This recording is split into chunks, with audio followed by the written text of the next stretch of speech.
Voy a hacer uso de la palabra en mi atribución de consejero nacional electoral con la debida pausa que implica y que debe hacerse frente a una decisión tan trascendental como la que tomaremos hoy dentro de un criterio más bien de tipo administrativo.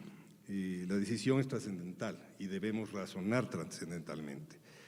Aquí no caben amenazas, no caben presiones de ninguna índole. La única protección que tenemos, señora presidenta, colegas, es la presión de las ideas, la presión del razonamiento, la presión de la argumentación, toda vez de que nos encontramos dentro de un debate nacional político, de un debate nacional jurídico, y ahora he visto también que un debate internacional, en el que las decisiones que tomemos el día de hoy serán objeto de discusión internacional de organismos internacionales. Esto es lo que han llevado en los últimos ratos y esto nos lleva a una muy necesaria razonamiento y argumentación de todos y cada uno de los pasos que se tomen y decisiones que se adopten.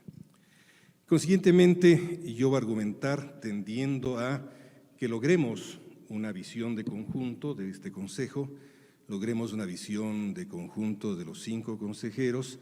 Voy a intentar que razonemos todos juntos en torno a una argumentación. Lo primero que quisiera decir es que el proceso de inscripción de candidaturas comprende las siguientes partes. La ley prevé opciones para los actos de democracia interna mandados por la Constitución, los que deben realizarse con la presencia de un delegado del Consejo Nacional Electoral. El conjunto de actos de la democracia interna culmina, por ahora, con la firma de aceptación de una precandidatura mediante presentación personalísima en un plazo de 10 días en las oficinas del CNE. Este plazo es una medida temporal debido a la pandemia. Me pregunto, ¿qué sentido tiene este conjunto de actos, cada uno y en su unidad? Primero, es responder, y me planteo que se debe superar a la conformación tendencialmente oligárquica de las organizaciones, incluidas en ellas los partidos, en que los procesos decisionales pueden malversarse. En todo caso, con una sucesión de procesos y formalidades, la democracia interna debe preservar el principio de participación.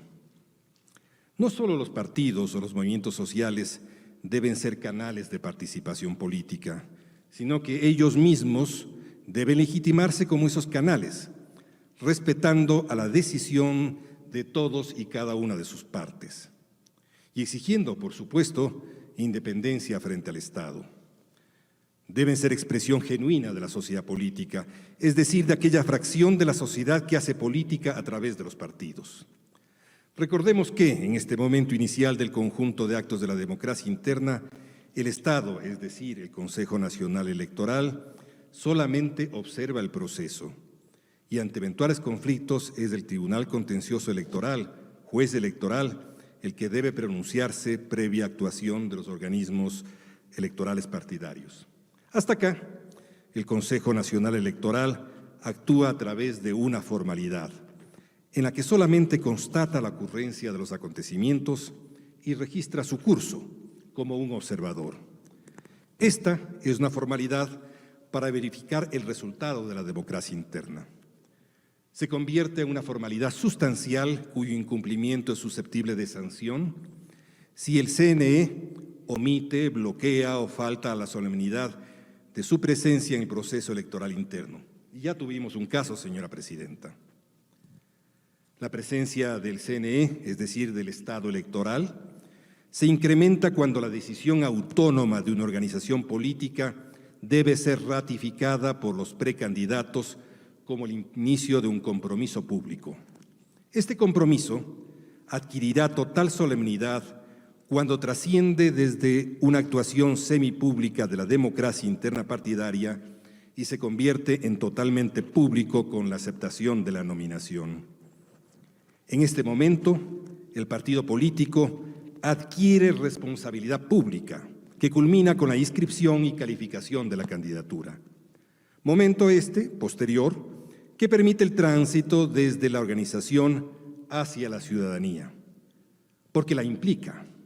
Por ello, en Ecuador concebimos como irrenunciable a una candidatura una vez inscrita. Lo propio ocurre con la presentación personalísima de los precandidatos. Para constatar y dar fe pública, no ante un notario, sino ante la más alta autoridad electoral, de la aceptación de una nominación por parte de los precandidatos y del compromiso de la organización de que esos precandidatos surgieron de una sucesión de actos de democracia interna. Como es obvio, la democracia interna debe ocurrir en el marco de la legalidad y de la buena fe de la organización, es decir, los precandidatos que concurran y los candidatos que resulten deben estar facultados para hacerlo. En caso contrario, se afrenta a la organización, se afrenta a la sociedad y se afrenta al Estado. En suma, señora Presidenta, la presentación personalísima no es una formalidad insustancial, sino que da inicio a la presencia del Estado electoral, autorizando, mediante la ley, que se subsanen los problemas que puedan surgir, justamente para que se garantice el derecho de participación en el preciso clivaje entre los ciudadanos militantes y adherentes de una organización política y la amplia ciudadanía, ante quien la organización adquiere una responsabilidad para una competencia de reconformación de autoridades administradoras de lo público. Cumplida esta unidad de actos de democracia interna, las organizaciones pueden utilizar o no una prerrogativa política. Esto es, presentarse a la competencia electoral sola o en alianza. La Constitución, dentro de los principios de participación en su artículo 96, dispone: las organizaciones podrán articularse en diferentes niveles para fortalecer el poder ciudadano y sus formas de expresión. Deberán garantizar la democracia interna, la alternabilidad de sus dirigentes y la rendición de cuentas. En consecuencia, señora Presidenta, colegas, todas las organizaciones políticas, independientemente de su participación individual o en alianza, deben garantizar procesos de democracia interna que permitan la renovación de sus dirigentes y la responsabilidad ante sus aliados o adherentes y los ciudadanos. Dicho de otro modo, ninguna organización que no haya realizado procesos de democracia interna podrá participar de una alianza. A su vez, ningún reglamento ni acuerdo de alianza puede eximir a una organización de los procesos de democracia interna, alternabilidad y rendición de cuentas. Y queda claro que la democracia interna no se cumple con la sola participación del sufragio del electorado, sino que necesita perfeccionarse con la aceptación a la nominación ante la autoridad electoral. La prerrogativa de participar en la competencia electoral mediante alianza surge también directamente del artículo 112 de la Constitución, que señala, recordémoslo todos, los partidos y movimientos políticos o sus alianzas podrán presentar a militantes, simpatizantes o personas no afiliadas como candidatas de elección popular.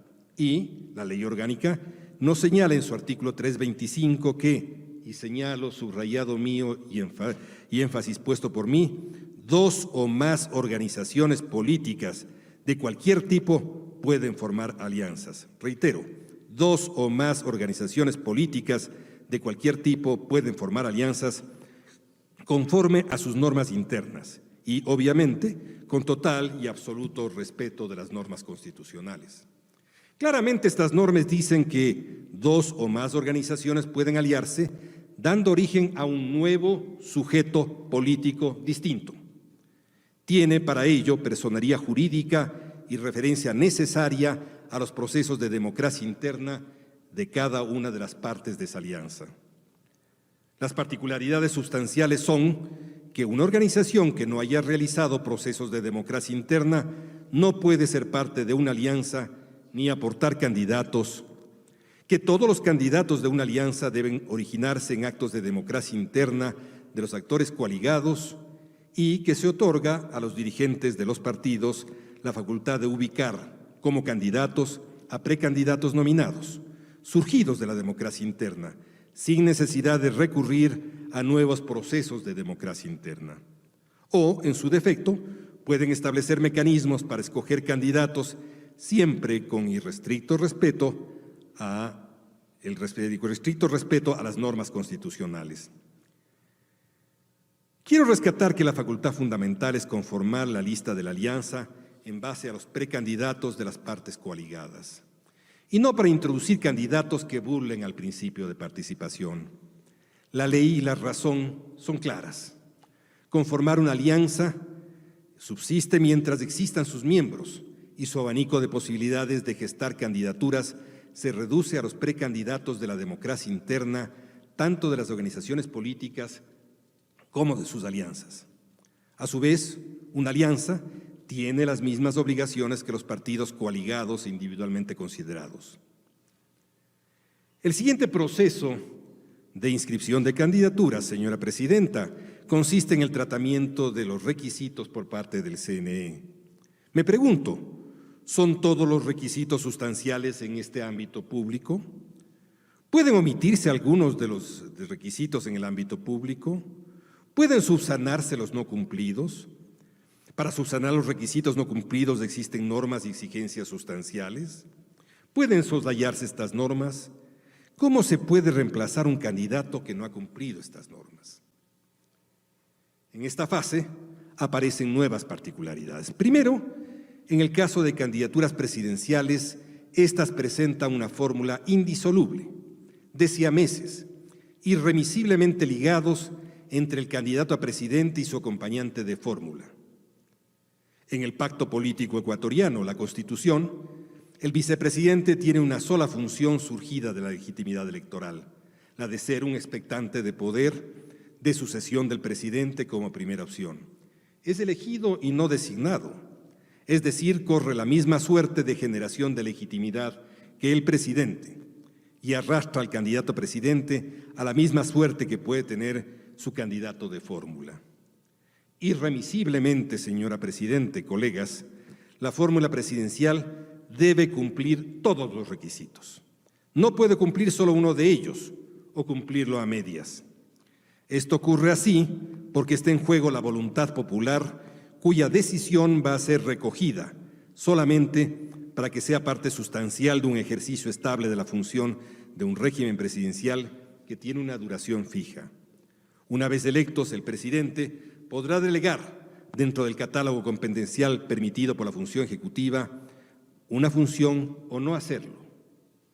Por estas consideraciones, la subsanación de errores de la inscripción de candidatos presidenciales está sujeta a formalidades, justamente para garantizar el principio de participación que está vinculado ¿a qué? A la correcta administración de los mecanismos de expresión de la voluntad popular.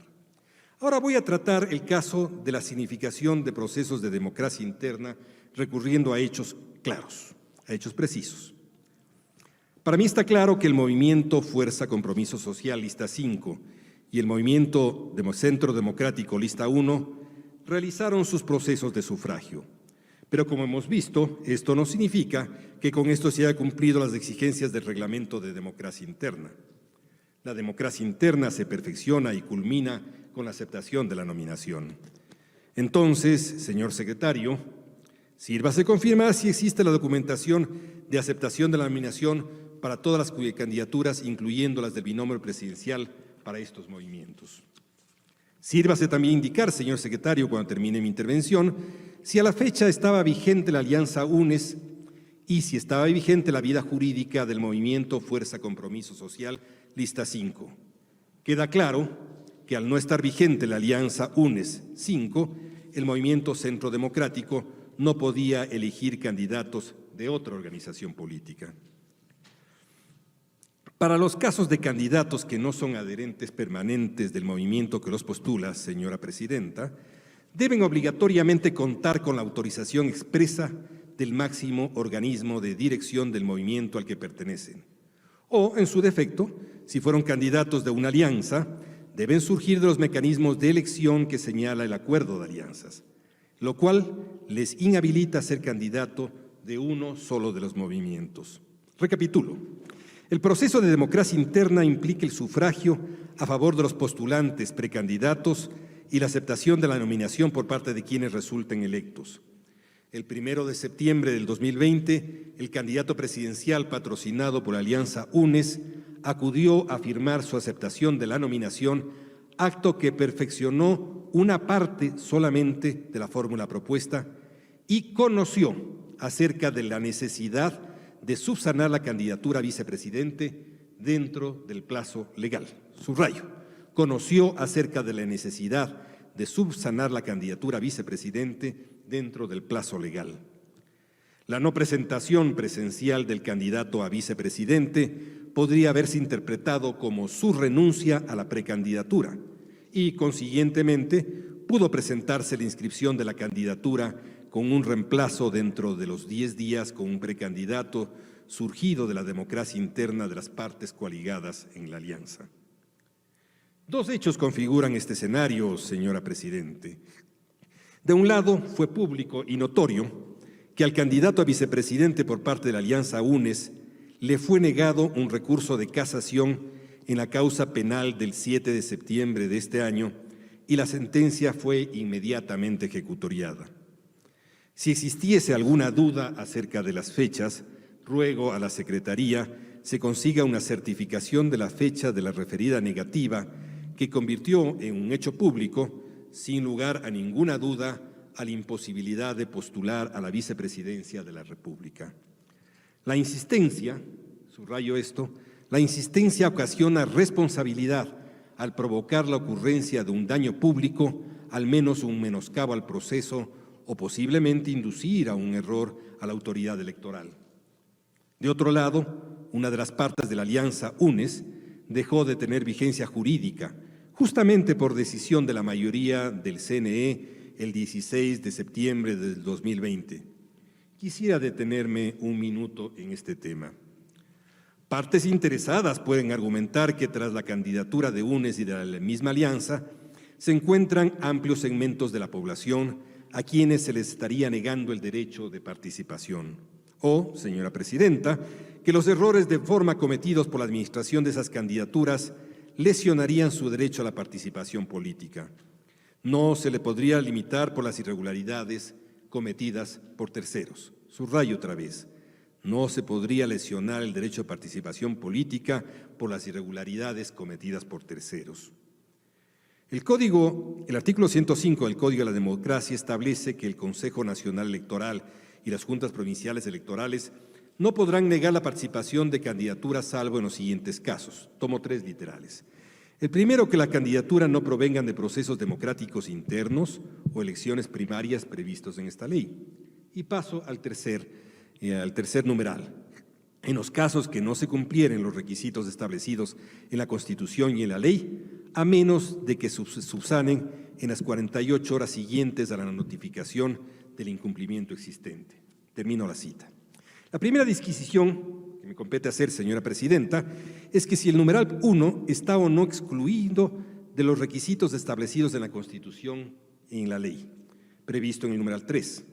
La frase «los requisitos establecidos en la Constitución y en la ley» podría interpretarse en el sentido de que refiera a todos los requisitos, incluyendo los procesos democráticos internos.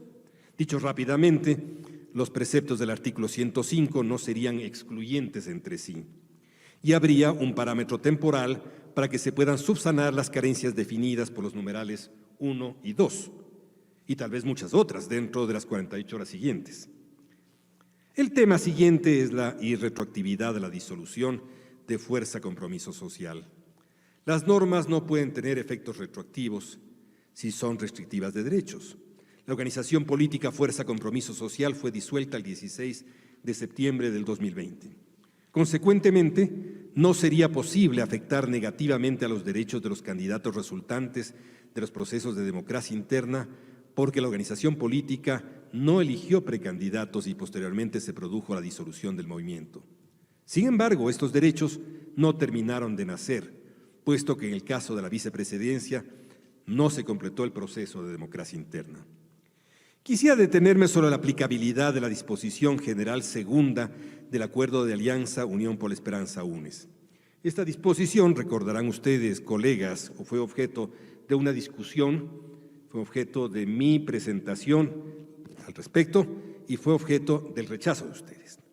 Esta disposición dice: en caso de que alguna de las organizaciones integrantes del presente acuerdo se viera impedida de ejercer las atribuciones constitucionales, legales, reglamentarias y las contenidas en este documento, expresamente las partes convienen en que la o las organizaciones remanentes podrán ejecutar este acuerdo de manera integral, asumiendo para sí las obligaciones y atribuciones constantes en el mismo, de manera especial en lo relativo a la presentación de candidaturas a dignidades de elección popular. Termino la cita de la disposición correspondiente.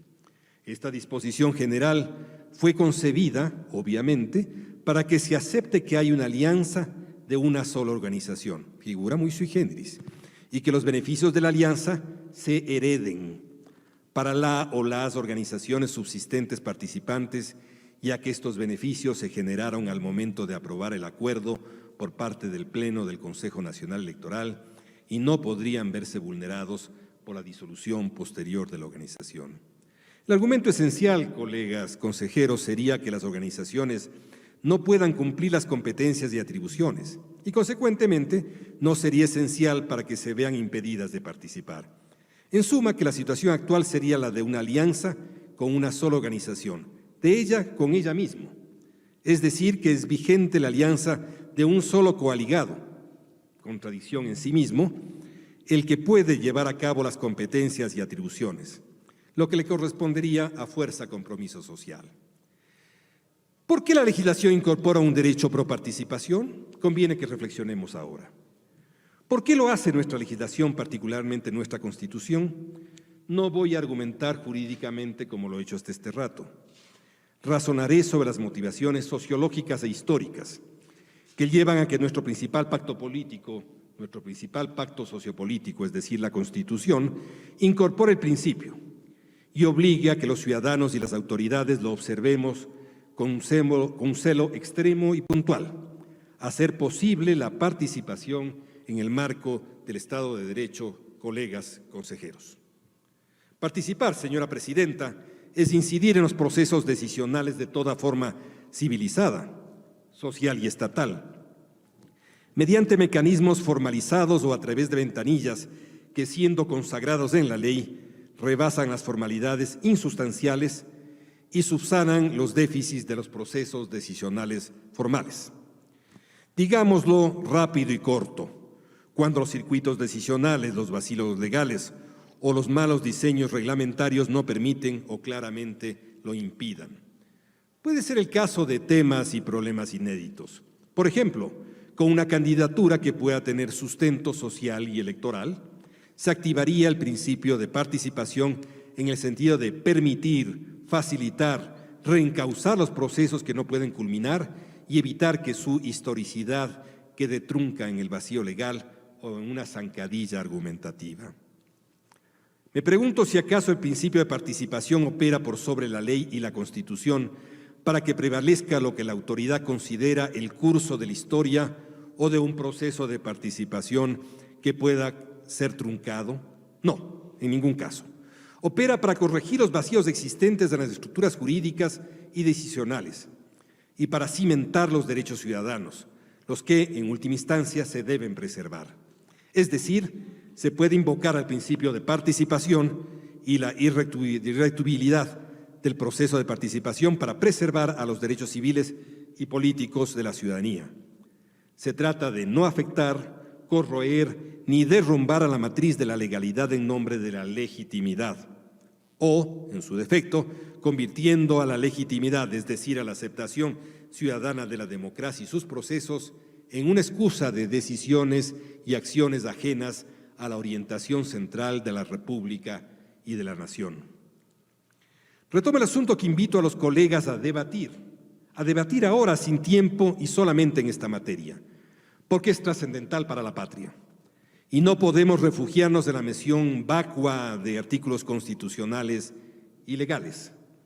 Motivar una decisión es razonarla, no citar de memoria artículos que no comprendemos en su esencia última y quizás ni siquiera en su superficialidad más evidente. La Alianza UNES, formada el 8 de septiembre de 2020, fue conformada por dos vertientes cuyo parentesco ideológico no fue formalizado y peor aún concretado en un plan de trabajo o un plan de gobierno. Finalmente, hay que recordarlo, para este y todos los casos, las alianzas tienen que tener un horizonte en la gobernabilidad. No solo se trata de hacer un gobierno, sino permitir una dinámica constructiva de la relación entre un gobierno y la oposición. Caso contrario, se trataría de alianzas solo electoreras, acepción que parece auspiciar el reglamento de alianzas, con el que conceptualmente no comulgo, pero al cual asumo como hombre de derecho y como ciudadano en ejercicio temporal de una autoridad. Pero el antedicho reglamento, que fue aprobado atropelladamente en ejercicio de la mayoría, nos muestra una y otra vez la falta de profesionalidad y sentido nacional con el que fue concebido. Mi primer pedido para apelar a una razón de fondo, a una razón histórica e invocar el principio de participación es el siguiente. ¿Qué entronca históricamente a estas dos organizaciones? Fuerza Compromiso Social, lista 5, surgida al calor del poder cuando un joven exministro de Inclusión Económica y Social, hoy preso y sentenciado a 10 años por el delito de lavado de activos, lograra la calificación de dicho movimiento político ante el CNE, descubriéndose luego, por parte de la Contraloría, que los requisitos principales, tales como la cantidad de firmas de respaldo para su calificación, no eran correctos. Y el movimiento Centro Democrático, me pregunto, ¿cuál es su fuerza programática para estar juntos? ¿Podrían proporcionarme fundamentos acerca de qué pretenden históricamente al crear un nuevo sujeto político? ¿O se trata solamente de una excusa electoral? Señor secretario, ¿puede usted informarme las bases ideológicas y programáticas de esta alianza? Debo inteligenciarme, no las conozco, sobre su sentido histórico que permita invocar con legitimidad al principio de participación. Conozco las cifras electorales de estas dos organizaciones. Obviamente justifican su continuidad a través de una alianza, pero con un límite. La ley señala que un vicio de origen afecta a su legitimidad de origen. Es como el sello de origen viciado. Es una marca que puede ser bien vendida, pero que nació de un proceso espurio. Con el voto de la mayoría del CNE, una de las organizaciones fue aniquilada, borrada del mapa electoral, anulada su vida jurídica y política. Y ese voto de la mayoría concedió la razón a la argumentación de la Contraloría General del Estado, que en uso de sus potestades administrativas señaló que uno de los miembros de la coalición alianza que analizamos tenía un origen viciado que marcó indeleblemente a quienes la procrearon y ha contaminado a quienes la han fletado. En un matrimonio siempre se compran los activos y los pasivos de la familia política. Señor secretario, ¿cuál es la situación jurídica de la lista 5, Fuerza Compromiso Social? ¿Ha sido acaso suspendida la decisión adoptada por la mayoría del CNE por acción ante otro organismo o decisión judicial? Todos conocemos desde la ciencia política que una institución que nace con vicios de legitimidad en su origen difícilmente puede recrear fuentes de legitimidad en su gestión. No solo en este caso, es también una lección para el presente proceso electoral en todas sus fases. Yo quiero invitarlos a los colegas consejeros a debatir y no solamente a votar. Primero, los actos de democracia interna son una exigencia constitucional que ni la misma ley puede subsanar cuando no se producen. Primero, los actos ocurren una sola vez y no cuando se constatan las irregularidades de una inscripción. Aquello que no nació, precandidaturas, producto de la democracia interna, no existe por fuerza de la Constitución. La ley solo puede referir a otras inconsistencias, es decir, las listadas en la reglamentación. En suma, la democracia interna es una exigencia constitucional. El artículo 108 nos dice, pongo un sujeto, las organizaciones políticas, seleccionarán a sus directivas y candidaturas mediante procesos electorales internos o elecciones primarias. Consiguientemente, subrayo una y otra vez, no puede haber candidatos que no hayan pasado por un proceso de primarias, por mandato constitucional directo, ni siquiera en caso de reemplazo. El proceso de democracia interna es una unidad entre el método de selección y la aceptación de las nominaciones. Lo establece el reglamento de democracia interna, señora presidenta, y es práctica desde hace varias elecciones. La aceptación de la nominación es un acto público, expreso indelegable y personalísimo. El proceso de democracia interna se perfecciona y concluye únicamente con la aceptación de la nominación. Caso contrario, no hay candidatura. Me pregunto, ¿quiénes dentro de los precandidatos sometidos a calificación de la nominación aceptaron su nominación? Habiendo declinado no su precandidatura vicepresidencial, la Alianza UNES, o en su defecto Centro Democrático, debieron cumplir el plazo previsto de 10 días para subsanar la deficiencia, plazo que no existiría si la ley, en una manifiesta contradicción, otorgara otro plazo general para subsanar todas las irregularidades. ¿Cuál es la posibilidad de reemplazo? ¿Es posible el reemplazo? ¿Qué dice la ley? En el caso de la democracia interna, en el artículo 11.1 del Reglamento de Democracia Interna, señala que, cito, en caso de fallecimiento, renuncia, inhabilidad física o mental de un precandidato validada por el órgano electoral central, los cambios se realizarán conforme a los procedimientos establecidos en sus estatutos o regímenes orgánicas, manteniendo el principio de paridad de género. Pero estamos tratando de casos reales de candidatos que no han pasado por un proceso de democracia interna. No se aplica para la inscripción de la candidatura. Sin el proceso de democracia interna completo, no se puede permitir el reemplazo de un precandidato. Saltarse un paso de la democracia interna o desafiar el cumplimiento de los plazos impide reemplazar precandidatos. Un binomio incompleto arrastra su descalificación. El Código de Democracia es claro a la hora de establecer los motivos de la negación de candidaturas. Volvamos al artículo 105. El Consejo Nacional Electoral y las juntas provinciales electorales no podrán negar la inscripción de candidaturas salvo en los siguientes casos: que las candidaturas no provengan de procesos democráticos internos o elecciones primarias previstas en esta ley, o en el caso de que no se cumpliera, me salto al literal 3, en el caso de que no cumplieran los requisitos establecidos en la Constitución y en la ley, a menos de que se subsanen en las 48 horas siguientes a la notificación del incumplimiento existente. Queda claro que el plazo de subsanación no contempla los procesos de democracia interna. Reitero, el plazo de subsanación no contempla los plazos de democracia interna. Peor aún, la repetición de los actos de democracia interna. El proceso electoral, cabe recordarlo, es una sucesión de actos. La organización política Fuerza Compromiso Social fue disuelta el 16 de septiembre de 2020. La disposición general segunda del Acuerdo de Alianza, UNES, no es aplicable puesto que prevé que la organización se mantenga viva, pero se viera impedida de ejercer sus atribuciones. Esto no cubre el supuesto de una organización sea liquidada. De ninguna forma, esta disposición cubre el supuesto de extinción de una organización. Esta disposición no señala que la organización pueda apropiarse de los procesos de democracia interna de la otra. La democracia interna exige la expresión precisa de la voluntad de sus adherentes permanentes. Esta voluntad no puede ser llevada a cabo por organizaciones extintas o por organizaciones distintas a las originarias.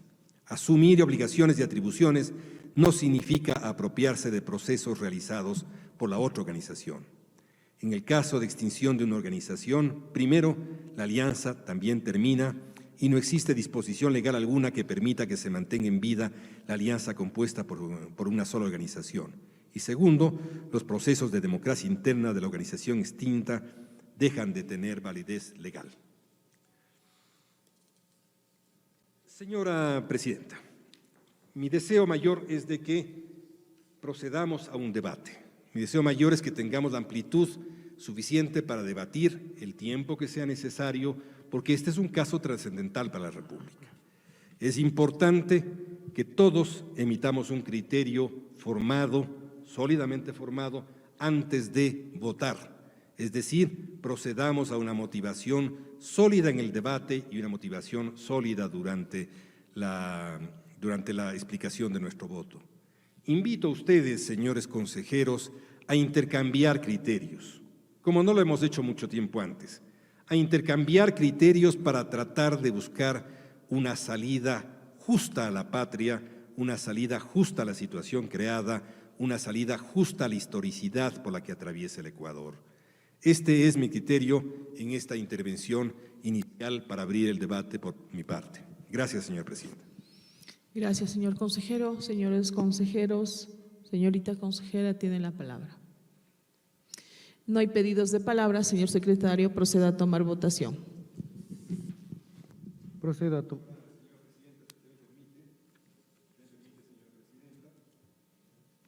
Sé que vamos a tener un poco de discusión, pero yo voy a hacer, ya que no hay una salida, que se busque. Yo quiero dar una salida y quiero proponer una salida. Quiero abrir el debate sobre una salida. Señor consejero, nadie pidió la palabra. Se ha pedido tomar votación. Señor secretario, proceda. Procedo a tomar votación, señora presidenta. Ingeniera Estela Acero.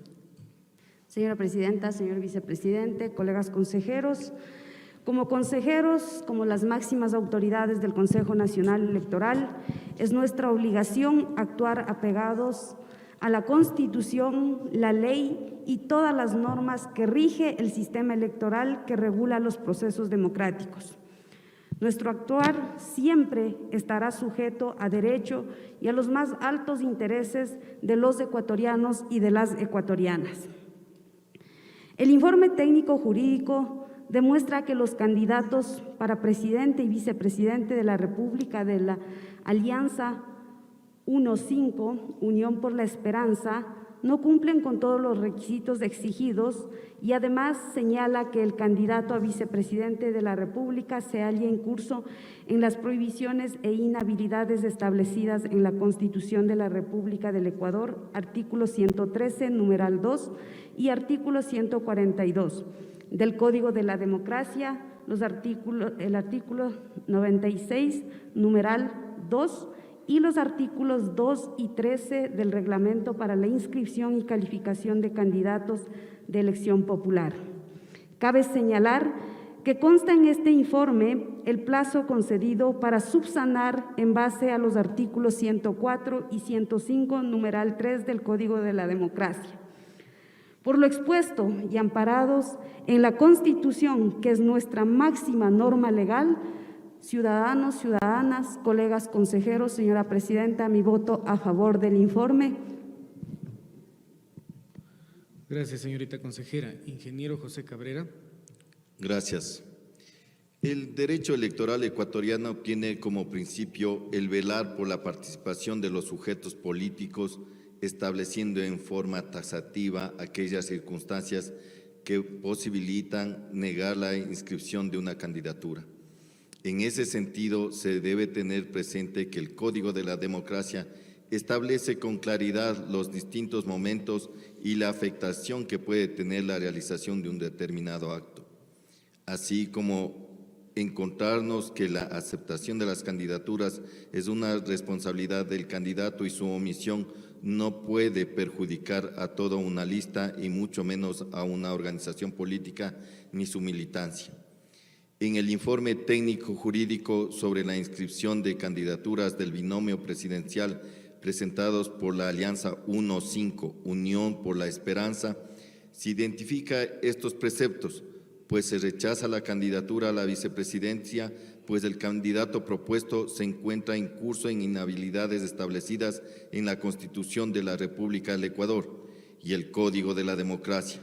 Al mismo tiempo, con una visión pro participación y cumpliendo lo establecido en el artículo 104 y 105, numeral 3 del Código de la Democracia, se concede un plazo para que se observen los incumplimientos determinados en el presente informe y se los subsane. Por las consideraciones expuestas y en base al informe técnico jurídico, mi voto a favor. Gracias, doctor Luis Verde Soto.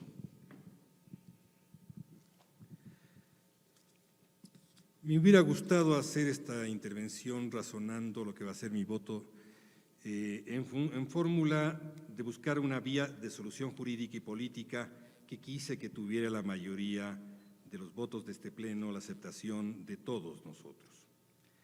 Las sociedades y sus sistemas políticos enfrentan contradicciones que deben ser resueltas con sensatez y con sentido de patria, con historicidad, es decir, tomando en cuenta la historia y la necesidad de conciliar dilemas como el que hoy enfrentamos, el respeto a la democracia de las organizaciones políticas y el derecho público y sus solemnidades, la representación conseguida por las organizaciones y las solemnidades que garantizan el derecho a la participación y el derecho a la participación y el respeto a la ley incluso más allá de sus vacíos.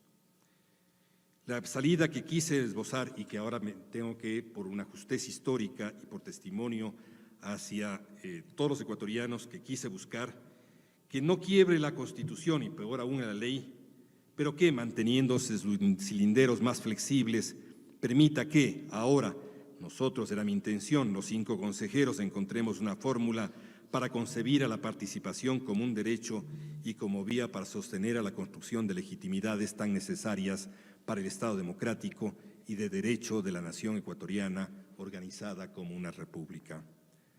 Quería proponer, señores consejeros, no tuve espacio, es evidente, para este caso y para todos los casos análogos, que se otorgue el plazo legal de 48 horas para que la candidatura en análisis, por un lado, asuma la necesaria legitimación activa de una de las partes de la fenecida e inexistente alianza, esto es, el Movimiento Centro Democrático, lista 1, asuma la legitimación activa. Y por otro lado, perfeccione, escogiendo a los 2 candidatos, reitero, perfeccione, escogiendo a los 2 candidatos para presidente y para vicepresidente de entre los precandidatos surgidos de la democracia interna del Movimiento Centro Democrático para que sean sometidos a calificación como binomio presidencial del Movimiento Centro Democrática. Esto, pensaba yo, Presidenta, tendría espacio para poder discutirlo con ustedes de cara al país. Lastimosamente, no ha sido posible hacerlo y ya no puedo invitarles a ustedes a discutir esa posibilidad. Consiguientemente, en respeto de mí mismo, en respeto de toda mi disertación previa respecto a la calidad de la democracia interna, me abstengo.